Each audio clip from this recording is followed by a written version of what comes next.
एक बार की बात है, एक बहुत बड़े मठ में एक गुरुजी अपने शिष्यों को प्रवचन दे रहे थे।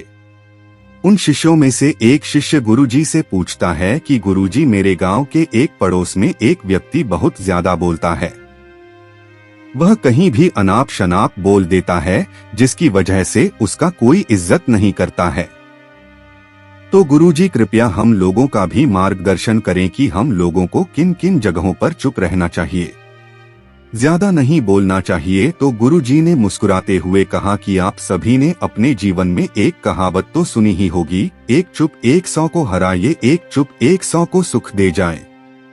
सीओ ने कहा, हाँ गुरुजी। गुरुजी ने कहा, मनुष्य के जीवन में कई बार ऐसी परिस्थिति आ जाती है जब सब कुछ उसकी वाणी पर ही निर्भर करता है। ऐसे में हमेशा बुद्धि से काम लेना चाहिए। वो कुछ परिस्थितियों में हमेशा शांत रहना चाहिए, क्योंकि बोलने से हमारे व्यवहार और गुणों का पता चलता है। कभी कभी हम बिना सोचे समझे ऐसा बोल देते हैं जिससे लोगों को हमारी वाणी कर्कश लगने लगती है। काला तो कौवा भी होता है, और भी कौवा जब भी बोलता है उसकी आवाज हमें करकर सुनाई देती है। जब कोयल बोलती है उसकी आवाज हमें मीठी सुनाई देती है, क्योंकि वो हमेशा नहीं बोलती, लेकिन जब भी बोलती है मधुर वाणी बोलती है, इसीलिए सबको कोयल अच्छी लगती है।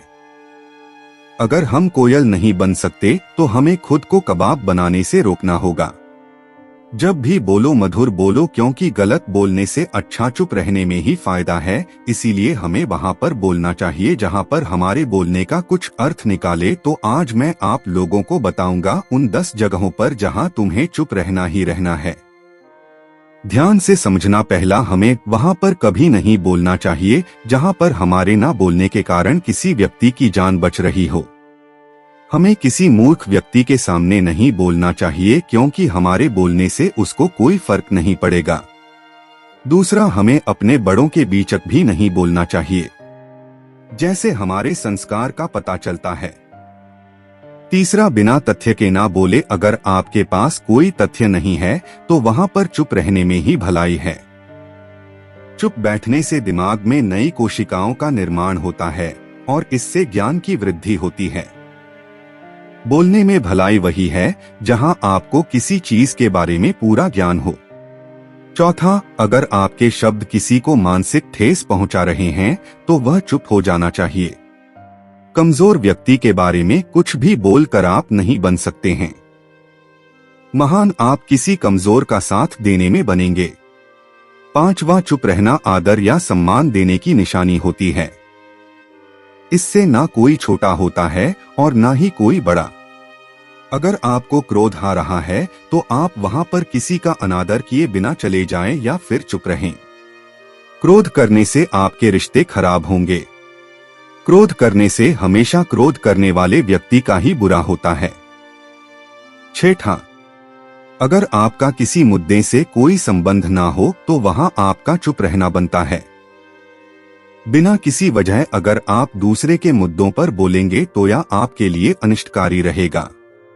इसमें केवल और केवल आपका ही नुकसान रहेगा। सातवां, अगर आपके शब्द सामने वाले की परिवार या किसी मित्र की प्रतिष्ठा के बारे में बुरी झलक दिखा रही है तो वहां आपको चुप रहना चाहिए। किसी परिवार या किसी मित्र के बारे में बुरा बोलने से केवल आप ही बुरे बनेंगे। जो चीज आसानी से खत्म की जा सकती है उसे अपने शब्दों से बढ़ाना करें। आवा, अगर आप बिना चिल्लाए कोई बात नहीं कह सकते तो वहां आपका चुप रहने में ही भलाई है। किसी पर चिल्लाने से आपके व्यवहार के बारे में पता चलता है। ज्यादा बोलने से चीजें हमेशा खराब ही हो जाती है। नौवां, नीति शास्त्र के अनुसार जो अपने मुंह को बंद रखता है और बुद्धि से काम करता है वही इंसान समझदार होता है। बिना जरूरत के बोलना, किसी के बारे में बोलना, किसी के बीच में बोलना यह गलत है। कभी कभी हमारे लिए बुद्धिमानी इसी में होती है कि हम अपना मुंह गलत जगह ना खोले और चुप रहे।